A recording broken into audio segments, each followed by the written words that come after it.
And that merging of those streams, despite remaining individuals, their interdependence and their compassion, their empathy and their love makes them navigate the waves of life.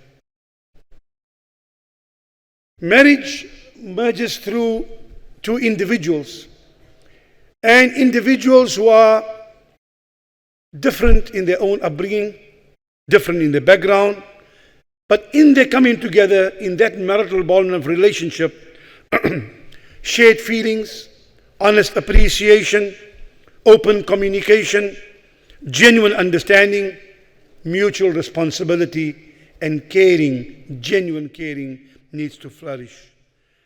And that resultant interdependence should provide what we can say a haven. Even if the world falls apart, you must feel safe, secure, at ease, at peace in home. Not at the house, but at home. Very often, many of us don't have homes to come to. We have beautiful mansions and houses.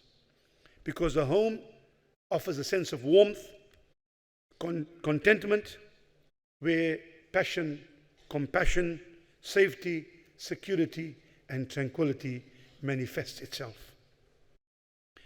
The relationship between two individuals coming together in that loving union is a special relationship.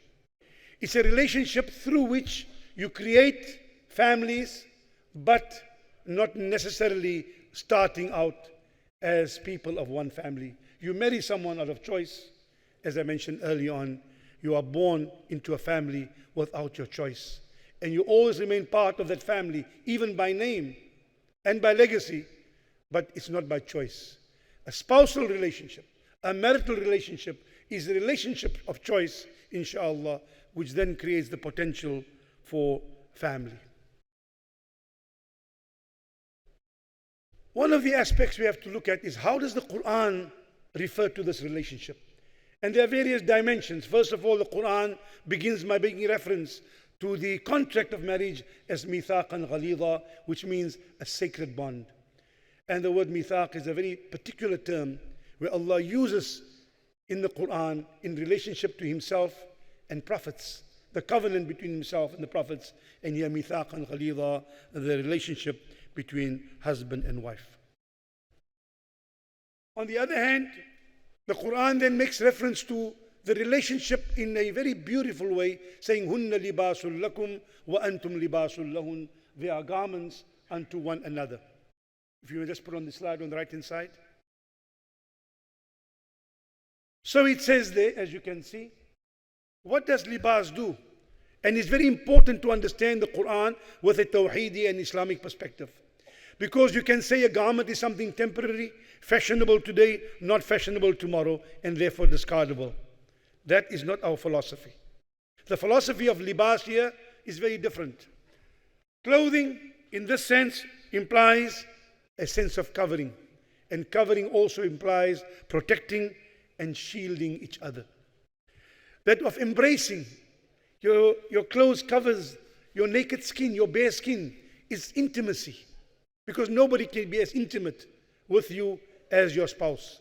So it implies a degree of intimacy, extreme intimacy, not allowed or not accessible in any other relationship.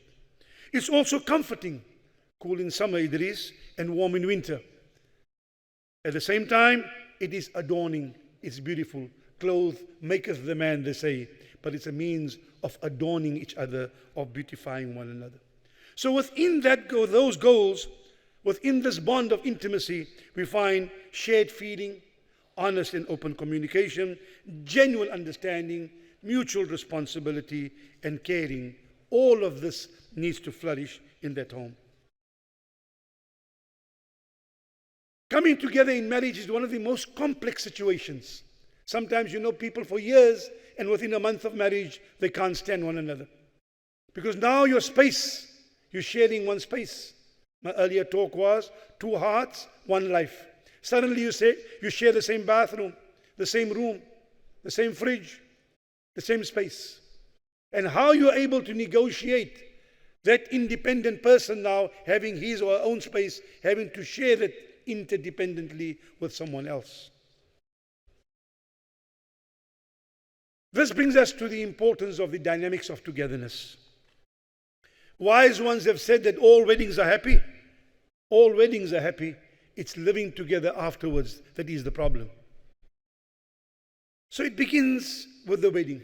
If you want your wedding truly to manifest the happiest moment or memory in your life, make sure that the moments that flow after that marriage are moments that are memorable. So when you look back at life, it's a series of memorable moments with its ups and downs and challenges.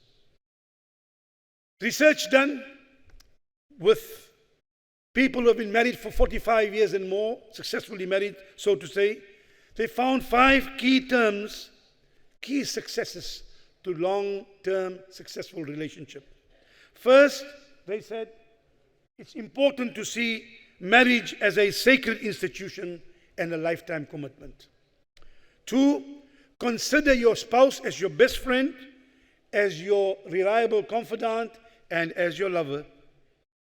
Agree on goals that you may walk with your own legs, see with your own eyes, but walk in the same direction and look at the same horizon. Don't try to make your spouse you. You do not want to marry yourself. You married someone else. So walk.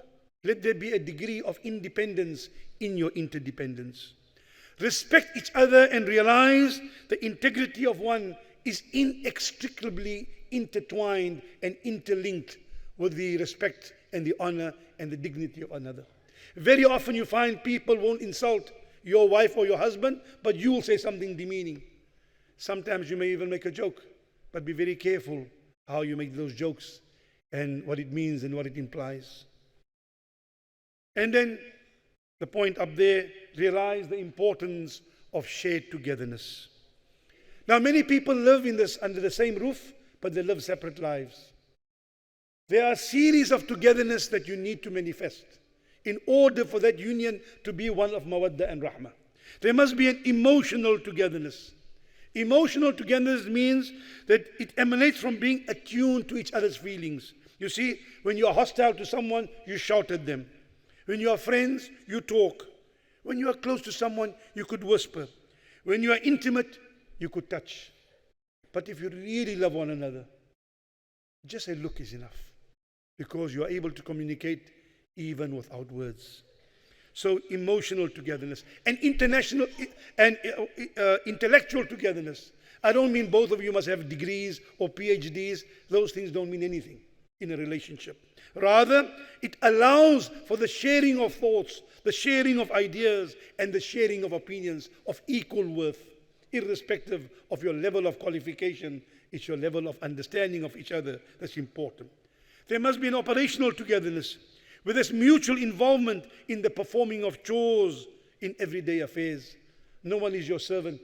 No one is Islamically liable to do everything, but you should do it in a shared and in a loving way. Please do remember, the talk was supposed to be 45 minutes. I've been given 20. I do speak fast and I'm going faster than normal. So I'm trying to cut down without giving any examples. For each of these, I have an example, but we will try to avoid that. There must be a recreational togetherness where you enjoy having fun together. You can't say, well, I've been with you the whole week. I'm going to have fun going to a golf course now or something, and you do your thing. Of course, you have space to do things separately, but almost as if your enjoyment time is when I'm free from being with you. There's something wrong with that relationship. There must be a recreational togetherness where you look forward to see the sunrise or sunset or go for a drive or spontaneously just go sit on the beach. For those who are in Joburg, sorry, no beach, you have to come to Cape Town. A crisis togetherness, when you can lean on each other and support one another in times of difficulty, in times of crises, in times of tragedy. We are living in such uncertain times. Everything almost is a crisis. You may go home now and the lights are off, by the way. A steady togetherness, we're able to appreciate the beauties, and this is very important. To be able to, we are living in Cape Town, the most beautiful city in the world. And how often do we take time to go look at the mountain, to go look at the seas, appreciate something outside yourself, which is also part of the creation of Allah, but less of a creation than yourself. And the best of Allah's element in Himself is His mercy. He says, وَرَحْمَتِي وَسِعَتْ كُلَّ شَيْءٍ. He says, Rahman Rahim. He says of Himself that. So, if we are people of Rahmah, the products of the Creator of Rahmah, of the Rahman Rahim, and then Rahmah should be manifest in our lives. And therefore, the appreciation of everything divine, of the creation of the divine, should also manifest. And what of someone you have chosen to be part of your life? Then there must be a motivational togetherness through encouraging one another to greater heights. Encourage one another to bring out the best in themselves. If you're doing your PhD, even if you want to do some pottery or archery or whatever it may be, encourage it. It's an expression. It means something. Value it. And then finally, spiritual togetherness, by means of which you inspire the best in each other and grow close by being increasingly conscious of the Creator. Very briefly, the next point, good spousal relationships. And this basically applies to all relationships, but here we're talking about spousal relationships in particular. Spousal relationships are based on people doing the following things at least. Respecting each other. Respect begets respect. When you are disrespectful to other people, it's a mark of your lack of respect. If you are vulgar, if you are rude, if you are abusive, it's a reflection on yourself. So respect each other. That is a sign of a loving relationship based on mawadda and rahmah. This is for those who want to get married, those who are about to get married, those who are engaged to get married, those who are married and thinking of divorce, and those who have been divorced and saying, I'll never get married again, and for those who may want to get married again. For all of us, these are lessons. Respecting each other, not insulting or humiliating each other. Being supportive and conciliatory rather than being confrontational. Communicating honestly and openly, not lying and deceiving. Willing to listen to more than just your own side, not stubborn and close-minded. Negotiating rather than imposing. Sharing responsibility rather than burdening. Complimenting and appreciating, not criticizing and blaming. Working as a team, not as enemies or adversaries. Many people who come to us, they ask, how do we come to a place where we can solve our problems and live lovingly together? And we always give Idris, myself, the green zone, we say, move into the green zone. Always assume, for example, the boy, he's from the blue family and the girl is from the yellow family. Example, try to remember this. Success in that relationship will depend on how much they are in the green zone. Because blue is blue and yellow is yellow.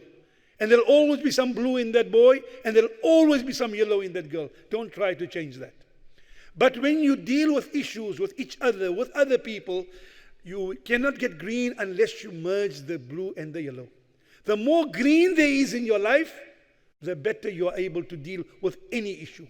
If my uncle is a problem, she won't say, look at your uncle. I'll say, you know how our uncle is. How do we deal with that? In other words, it's not your uncle and what about your auntie? It's not that. How do we deal? We know they are problematic. How do we deal with it? Now, you are not having a tug of war. You're rather mutually understanding. Someone else is being difficult and you are able to deal with it from the green zone. And it's environmentally friendly also, green zone. All right. So, this in itself is a seminar on its own, the green zone. But just a point I thought I'll mention. The more you are in the green zone, the better you'll be able to negotiate the waves of life through marriage. One of the other things that we need to look at as parting advice is the need for effective affection. And this is when you consistently and constantly manifest empathy with the one you are married to or the one you love. Merging together in one life with the aim that union will erase loneliness. Some people are married and they feel so lonely. It will provide protection against hurt. So many people are hurt at home, they go out of home not to be hurt. Comfort in crisis. Some people, the crisis are the home. Compassionate companionship. They rather be in the company of friends to be protected from the one they love. It's increasingly a lonely world. So try that your relationship erases loneliness. It provides protection against hurt, provides comfort in crisis, compassionate companionship, and increasingly in an increasingly lonely world. And be conscious of the following as parting advice. We are way behind. We're 2 slides behind there. Next one. There we are. Next one. We are out of the green zone. We are in the last slide, inshallah. So what we are saying here, manifest effective affection. Some people assume that when they do something, it's understood. Some people don't say, I love you. They say, well, you know. No, but why don't you say it? Why don't you say it? I explained earlier on, I know where the hall is. The people say, Sheikh, I'll take you. I said, no, I'll take you. 2 people escorted me to honor me. But I know where it is. But just to make me feel special that you are our guest. So what does it cost you? I know you know I love you, but I'll say I love you. It reinforces, it reminds. Effective affection. And that is one of the means whereby we can erase that loneliness and provide protection and comfort in crisis and compassionate companionship. 2, do not expect to find perfection in others that you don't find in yourself. You want to make everyone correct, you yourself are not correct. Don't look for perfection. Find how you can deal with each other's imperfection to be able to tolerate, to improve where you can, of course. And be not angry that you cannot make others the way you wish them to be, since you yourself are not the way you wish yourself to be. When 2 individuals enter the garden of life through the gate of marriage, it must be mutually nurtured by the rays of love and the waters of compassion. If you can do that, and you take every memory to be a flower, 1,000 flowers can bloom. Marriage, I leave you with the last point, is not a problem to be solved. It's one of the things I get very irritated when I go to a wedding and people say, marriage is difficult, but you've got to work at it. I say, what are you saying to the wedded couple? Who said so? Everything is a problem. School is a problem. Driving is a problem. Don't say it like that. Don't begin with a negative. Marriage is not a problem to be solved. Difficult, you've got to work through it. No. Marriage is not a problem to be solved. It's a partnership to be enjoyed. Togetherness to be appreciated. It is families to be built and developed. It is memories to be made. And inshallah, a lifetime to be shared. Shukran. Assalamu alaikum wa rahmatullah.